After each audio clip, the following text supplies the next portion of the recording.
नमस्कार, मैं हूं आपके साथ रश्मि पानी और आप देख रहे हैं लाइव इंडिया टीवी। आइए नजर डालते हैं इस वक्त की खास खबर। वैसे तो बेटी की शादी का हर माँ बाप का सपना होता है और उसकी शादी बड़े ही धूमधाम से करना और एक अच्छे जीवन साथी का साथ होना हर परिवार की ख्वाहिश भी होती है। लेकिन जब जीवन साथी ही साथ छोड़ दे तो फिर कोई क्या करे। कुछ ऐसा ही हुआ है मंगलपुर थाना क्षेत्र के कटरा गांव में, जहां की रहने वाली नेहा का पास के झिंझक कस्बे में राहुल से विवाह हुआ था। लेकिन दहेज के दानवों को उस पर तरस नहीं आया, जिसके चलते एक बार फिर एक बेटी दहेज के दानवों की भेंट चढ़ गई। दहेज के दानवों ने एक महिला की जान ले ली।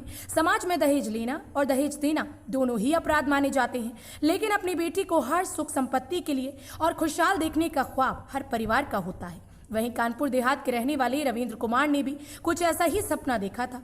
उन्होंने अपनी बेटी की शादी भी बड़े धूमधाम से की थी, लेकिन उनको इस बात का अंदाजा नहीं था कि उनकी बेटी की खुशियों पर बहुत जल्द ग्रहण लगने वाला है। शादी के कुछ दिन बाद ही ससुराली जनों ने अपनी बहू को प्रताड़ित करना शुरू कर दिया और आए दिन घर वालों से पैसे लेकर आने की बात करने लगी।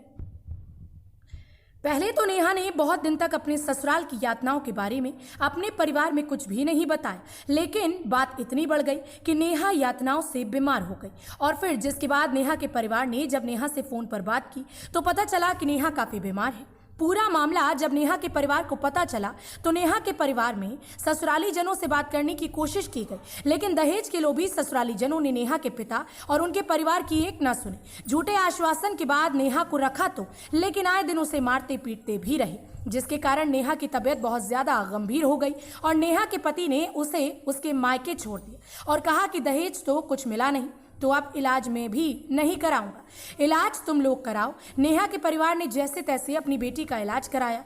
वह भी रिकॉर्डिंग कर ली थी कि ससुराल वाले दहेज मांगने की बात करते थे। आज नेहा हमारे बीच नहीं है, दम तोड़ चुकी है और अपनी मासूम बेटी को जन्म देकर चली गई है। नेहा के परिवार वालों ने नेहा के पति और ससुराली जनों पर दहेज का मुकदमा दर्ज करा दिया, लेकिन कानपुर देहात पुलिस कहीं ना कहीं नेहा के ससुराल वालों को बचाने में लगी हुई है।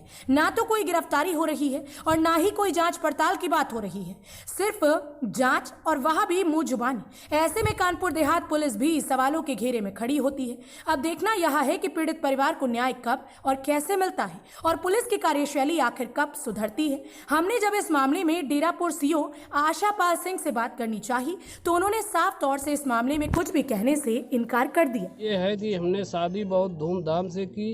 कहाँ की थी और किससे की थी? वार्ड 12 लक्ष्मी बाई नगर और ये झिंझक और नेहा संग कानोज राहुल इनके साथ की थी।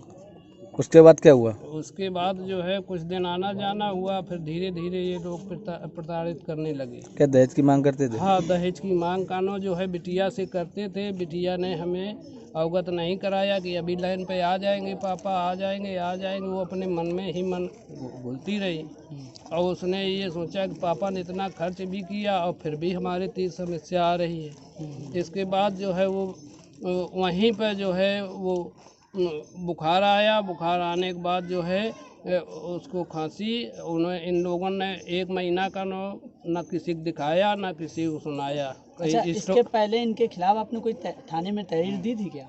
इसके पहले नहीं, एक बीच में अभी कानो जो है हुए ये 8-9 महीना लगभग तभी कानो जो है दी थी। तो उसमें जो है सर जो है थाने से बोले कि हम उनको बुला दें, उनको आप समझौता कर लें, अगर नहीं मानते तो आगे कार्रवाई बढ़ाएंगे।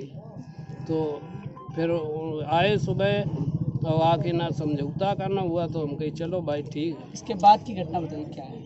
इसके बाद की कानो घटना, बच्ची भी पैदा हुई, वो भी कानो आरोप लगने लगा कि ये विकलांग पैदा करने लगी। तो वो धीरे धीरे यहाँ बीमार थी, वो अंदर कुड़ती रही और जब भी ये हमारी बच्ची कानो फोन से बात करे तो ये फौरन मादर और गादर और कानो हाँ गाली गलौज और मारने के बीच छूटती रही। उसके बाद आपकी लड़की की मौत कब हुई?